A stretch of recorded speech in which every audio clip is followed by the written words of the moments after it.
writing pieces saying, this is fantastic, breath of fresh air, she calls a spade, she's really upfront and honest, and then 3 paragraphs down it'll say, she says she has no wish to come to Westminster and be Prime Minister, but she's clearly lying. I'm quite a sort of cussed individual and quite contrary, and sort of growing up, if somebody had ever told me I couldn't do something or no one else like me had ever done it, then it just made me want to do it twice as much. People like me who would always have known in advance that they would be pro-UK and would have wanted to keep the country together. I mean, I hadn't considered, and I wore my kind of Scottishness and Britishness quite lightly, I didn't have a conception of how personal my national identity would feel to me.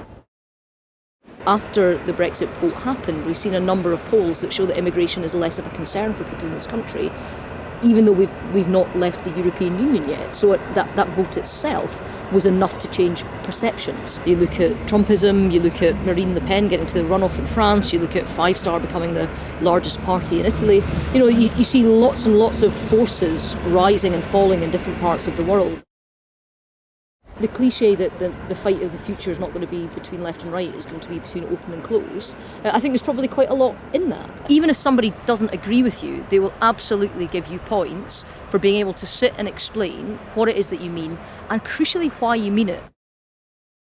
The 2017 general election, we told all the people all of the things that we were going to do, and we didn't necessarily tell them why we were doing it. And you can't assume that people understand or give you fair value for your motives. You see that there has been a sort of consensus that's been built around the world, and maybe just as people, maybe just as the human race, we look to where the next clash is, or the next debate is, or the next public forum to discuss it is. You have access to more information than you ever did before. You know, like I say, I grew up in the sort of 80s and 90s, and I was outraged, absolutely outraged, that by the time I got to this stage, the hoverboard that I was promised in Back to the Future didn't exist.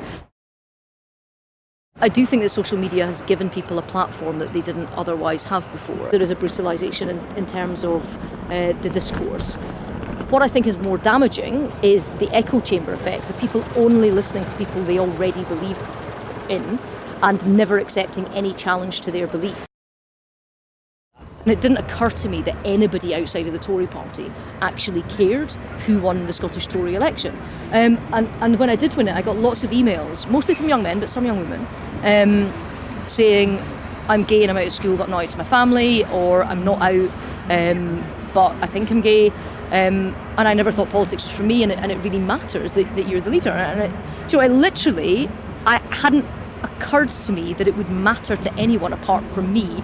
I sort of made a promise to myself then that if I was ever asked in interviews or I was ever challenged on my sexuality, I would never duck the question. Terrified that I would just be the gay politician, and I had so much more to say for myself than just that. The real pressure on me was, okay, I'm the first openly gay leader of a major political party anywhere in the UK. My first duty to other LGBT people is not to be shit. You see people who are really struggling in terms of making their paycheck pay for their rent in a shared flat in London when they're sharing with 4 other people and they're in their 30s already, and they never see a way in which they'll save up. And then you see somebody, 3 streets away who's a Premiership footballer and's got a gold Bentley, and you just think, well, look, how can these places be so cheap by jowl? But I think you do also have to remember that sort of economic disparity has actually been closing. It's lowest level since the 70s, in fact. Are there questions then to ask about the undeserving rich? Is there a way in which governments want to have primary legislation to restrict the movement of people or wealth or capital or investment? Well, I think you want to be really careful about what comes out of that and whether that is beneficial or not. The United Kingdom is not, and nor should we aspire to be, a low-wage economy. And I actually think the changes in technology are one of the things that can help close some of the gaps that exist. You look at what's coming in terms of the changes in computerization, in terms of AI, in terms of sort of the next industrial revolution. And if we get education right, if we get continual professional learning right, if we get skills training right, then actually we can end up ahead of other countries on that. My worry is that both in Scotland and the United Kingdom, we're spending so much time talking about the Constitution and being absorbed in it, whether that's on independence, whether that's on Brexit, and the capacity of government is being used to such an extent on that, we're not looking over the horizon. And I think that means that we're failing people. We do not aspire, nor should we ever aspire, to be a low-wage economy. We want to have a good quality of living for the people of this country.